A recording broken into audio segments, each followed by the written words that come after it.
وقالت اليهود ليست النصارى على شيء وقالت النصارى ليست اليهود على شيء وهم يتلون الكتاب كذلك قال الذين لا يعلمون مثل قولهم فالله يحكم بينهم يوم القيامة فيما كانوا فيه يختلفون.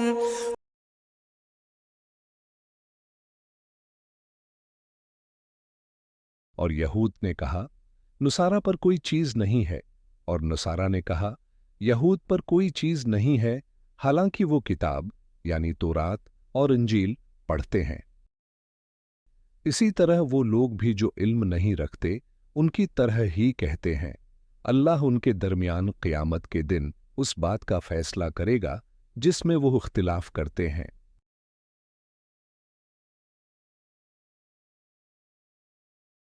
اس آیت میں اللہ تعالیٰ نے یہود اور نصاری کے درمیان ایک خاص اختلاف کا ذکر کیا ہے جس میں دونوں گروہ ایک دوسرے کے بارے میں غلط دعوے کرتے ہیں۔ یہ اختلافات ان کے ایمان، عقائد اور اعمال میں پائے جاتے ہیں۔ اس آیت کے پس منظر میں ایک حقیقت یہ ہے کہ یہود کا دعویٰ تھا کہ صرف وہی لوگ صحیح مذہب پر ہیں اور ان کے علاوہ کسی اور قوم کو اللہ کی ہدایت نہیں ملی۔ نصاری نے کہا کہ یہود نے اللہ کی ہدایت کو مکمل طور پر سمجھا نہیں اور وہ صحیح راہ پر نہیں ہیں، یعنی ان کے عقائد میں کمی ہے۔ دونوں گروہ اپنی اپنی برتری کے دعوے کرتے تھے اور ایک دوسرے کو غیر معتبر قرار دیتے تھے۔ اس آیت میں اللہ تعالیٰ نے ان کے اس اختلاف کی حقیقت کو بیان کرتے ہوئے بتایا کہ ان کا یہ دعویٰ بے بنیاد ہے اور اللہ ہی قیامت کے دن ان کے اختلافات کا فیصلہ کرے گا۔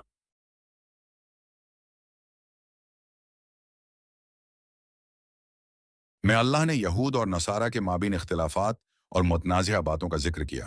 دونوں گروہ ایک دوسرے کو حقیر سمجھتے تھے اور اپنے اپنے عقائد کو سچا اور باقی سب کو جھوٹا سمجھتے تھے۔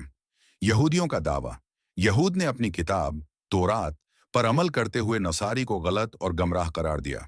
ان کا ماننا تھا کہ وہی اللہ کی ہدایت پر ہیں اور نصارہ ان کے عقائد سے ہٹ کر ایک نئی راہ پر چل رہے ہیں۔ نصارہ کا دعویٰ، نصاری نے کہا کہ یہود نے حضرت عیسیٰ علیہ السلام کی تعلیمات کو رد کر دیا ہے اور اس وجہ سے ان کا عقیدہ درست نہیں۔ نصارہ نے خود کو حق پر سمجھا اور یہود کو گمراہ قرار دیا۔ اللہ نے ان دونوں گروہوں کے اس اختلاف کا ذکر کیا اور یہ واضح کیا کہ حقیقت میں دونوں گروہ اپنی اپنی کتابوں تورات و انجیل پر ایمان رکھتے ہیں اور ان کی نظر میں کتابی مذاہب ہونے کے باوجود ایک دوسرے کو رد کرتے ہیں۔ اللہ تعالیٰ کا فیصلہ قیامت کے دن ہوگا کہ کون حق پر ہے، اور وہی اللہ کی مرضی کے مطابق صحیح فیصلے کرے گا۔ اللہ نے اس آیت کے ذریعے یہ بھی بتایا کہ جو لوگ کتابی مذاہب کو مانتے ہیں اور دین پر عمل کرنے کی دعویٰ کرتے ہیں، ان کے درمیان اختلافات کو حل کرنے کا واحد ذریعہ اللہ کی ہدایت اور اس کا فیصلہ ہے۔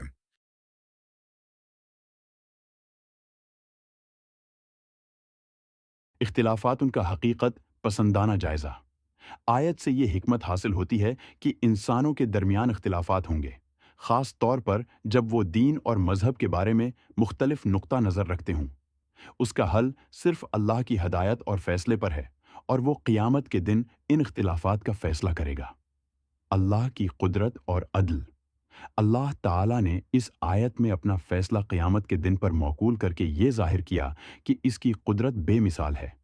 اللہ ہر انسان کے عمل کو جانتا ہے اور وہ اس بات کا فیصلہ کرنے کے لیے قادر ہے کہ کون حق پر ہے اور کون نہیں۔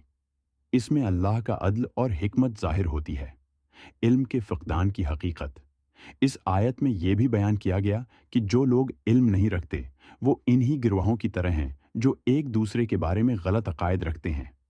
اس سے یہ حکمت نکلتی ہے کہ علم کا حصول ضروری ہے تاکہ انسان اپنے عقائد اور عمل کو صحیح طریقے سے سمجھ سکے اور دوسروں کی بے بنیاد باتوں کا رد کر سکے۔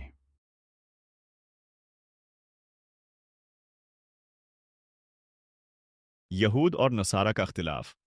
یہودیوں اور نصارہ کے درمیان عقائد کے حوالے سے اختلافات تھے، اور ہر گروہ دوسرے کو حقیر اور گمراہ سمجھتا تھا۔ اللہ کا فیصلہ قیامت کے دن۔ اللہ تعالیٰ نے اس بات کا اعلان کیا کہ ان اختلافات کا فیصلہ قیامت کے دن اللہ ہی کرے گا، کیونکہ وہ سب کے اعمال سے واقف ہے۔ علم اور حقیقت کا فقدان۔ اس آیت میں اللہ نے ان لوگوں کا ذکر کیا جو علم سے بے خبر ہیں اور جو اپنی باتوں میں ان لوگوں کی طرح ہیں جو کتابی مذاہب پر عمل کرتے ہوئے ایک دوسرے کو جھوٹا سمجھتے ہیں۔ اللہ کی مکمل حکمت اور عدل۔ اس آیت کے ذریعے اللہ کی حکمت اور اس کے فیصلے کی عجلت سے آگاہ کیا گیا ہے۔ اللہ کی رضا اور فیصلہ ہی تمام اختلافات کا اصل حل ہے۔ کتابوں پر ایمان۔ یہ آیت اس حقیقت کو واضح کرتی ہے کہ یہود اور نصارہ دونوں کتابی مذاہب سے تعلق رکھتے ہیں اور اللہ کی ہدایت کے پابند ہیں، مگر ان کے عقائد میں اختلافات تھے۔ اللہ تعالیٰ ان اختلافات کا فیصلہ خود کرے گا۔ خلاصہ، اس آیت میں اللہ تعالیٰ نے یہود اور نصارہ کے مابین اختلافات اور ان کے باہمی تنازعات کا ذکر کیا ہے، جس میں دونوں گروہ ایک دوسرے کو غیر معتبر سمجھتے ہیں۔ اللہ تعالیٰ نے واضح کیا کہ اس کا فیصلہ قیامت کے دن ہوگا اور اس کے فیصلے میں کوئی شک نہیں ہوگا۔ اس آیت سے ہمیں اختلافات کو سمجھنے، علم کی اہمیت اور اللہ کے عدل و حکمت پر ایمان رکھنے کا سبق ملتا ہے۔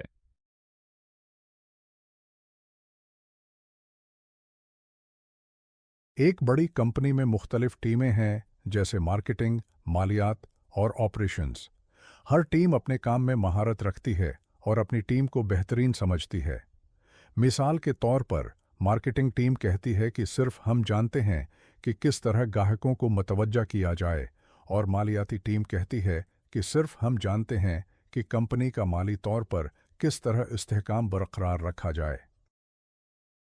دونوں ٹیمیں ایک دوسرے کو یہ سمجھاتی ہیں کہ ان کا طریقہ صحیح ہے اور دوسرے کی تجاویز کم اہم ہیں، مگر حقیقت یہ ہے کہ دونوں ٹیموں کے کام ایک دوسرے کے مکمل کرنے والے ہیں اور دونوں کا کردار کمپنی کی کامیابی میں اہم ہے۔ فیصلہ یہ ہوگا کہ کس ٹیم کی تجاویز زیادہ مفید ہیں، اور یہ فیصلہ کمپنی کے CIO یا انتہائی حکمت والے فرد کے ذریعے کیا جائے گا جو تمام ٹیموں کے کام کو بہتر طور پر سمجھتا ہے۔ یہ مثال ہمیں بتاتی ہے کہ جیسے یہود اور نصارہ ایک دوسرے کو غیر معتبر سمجھتے تھے، ویسے ہی مختلف شعبے اور گروہ ایک دوسرے کے طریقوں کو اہمیت نہیں دیتے، لیکن اصل فیصلہ وہی کرتا ہے جو تمام پہلوؤں کو دیکھتا ہو، اللہ، جو قیامت کے دن ان اختلافات کا فیصلہ کرے گا۔ دو سیاسی جماعتوں کا اختلاف۔ ایک ملک میں دو بڑی سیاسی جماعتیں ہیں، جماعت الف اور جماعت بی۔ دونوں جماعتیں ایک دوسرے کو الزام لگاتی ہیں اور دعوی کرتی ہیں کہ صرف ان کا پروگرام ملک کے لیے فائدہ مند ہے۔ جماعت الف کہتی ہے کہ ہمارا منصوبہ درست ہے، ہم نے جو فیصلے کیے ہیں وہ ملکی مفاد میں ہیں، جبکہ جماعت بو کا کہنا ہے ہماری پالیسی زیادہ بہتر ہے اور ان کے اقدامات غلط ہیں۔ اگرچہ دونوں جماعتیں اپنے آپ کو سچ سمجھتی ہیں اور ایک دوسرے کو غلط ٹھہراتی ہیں، لیکن اس بات کا فیصلہ عوام یا قانونی ادارے کے ذریعے کیا جائے گا، جو ان کی پالیسیوں کو دیکھ کر فیصلہ کریں گے کہ کون زیادہ مفید ہے۔ یہ آیت ہمیں یہی سکھاتی ہے کہ جیسے دونوں سیاسی جماعتیں اپنی اپنی پالیسی کو سچا اور دوسروں کو غلط سمجھتی ہیں، ویسے ہی یہود اور نصارہ ایک دوسرے کو گمراہ سمجھتے تھے، اور اللہ قیامت کے دن ان کے اختلافات کا فیصلہ کرے گا۔ دو دوستوں کا آپس میں اختلاف۔ دو دوست ہیں، علی اور حسن، جو ہمیشہ ایک دوسرے سے بات کرتے ہیں اور ایک دوسرے کو اپنی رائے درست سمجھاتے ہیں۔ ایک دن علی کہتا ہے کہ یہ طریقہ ہی صحیح ہے، میں نے اس پر بہت تحقیق کی ہے، اور حسن جواب دیتا ہے کہ نہیں، میری رائے صحیح ہے اور یہ طریقہ زیادہ کامیاب ہے۔ دونوں دوست اپنی اپنی رائے کو سچا سمجھتے ہیں اور ایک دوسرے کو غلط بتاتے ہیں، لیکن آخرکار دونوں کو ایک تیسرے شخص، جیسے کہ ان کے استاد یا کسی دانا فرد، سے فیصلہ کروانا پڑتا ہے تاکہ وہ ان کی ہدایت کریں، دونوں رائے کو جانچ کر بتا سکے کہ کون سا طریقہ بہتر ہے۔ یہی صورتحال یہود اور نصارہ کے درمیان ہے، جہاں دونوں ایک دوسرے کو غیر معتبر سمجھتے ہیں اور فیصلہ اللہ تعالیٰ پر چھوڑا گیا ہے۔